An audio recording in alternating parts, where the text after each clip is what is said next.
oggi come oggi praticamente è diventato quasi impossibile non assicurarsi, anche perché questi eventi catastrofali stanno creando grossissimi danni all'azienda. Quindi purtroppo abbiamo molte aziende ancora che non assicurano e credo che oggi come oggi sia necessario quantomeno avere questo tipo di coperture. Parlare di chicchi di grandine ormai non è più corretto. Nelle ultime intemperie che hanno flagellato anche il veneziano, dal cielo sono caduti pezzi di ghiaccio grossi come sassi, che oltre a case e automobili hanno provocato alle aziende agricole danni che in alcuni casi hanno superato il milione.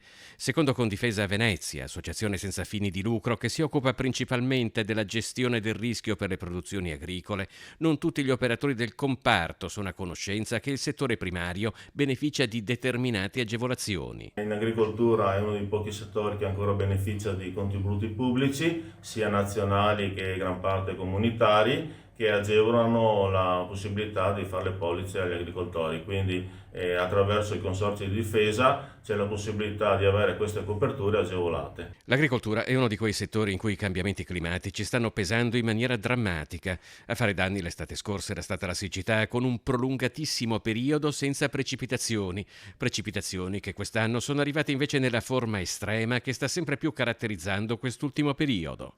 Abbiamo anche un servizio di perizie con dei nostri tecnici che escono eventualmente se a livello assicurativo ci sono delle difficoltà e quindi delle controperizie che abbiamo dei nostri tecnici. E in più una cosa che abbiamo noi come Veneto e Friuli è i fondi mutualistici, che è una copertura mutualistica che va a coprire quei danni che eventualmente non sono assicurabili.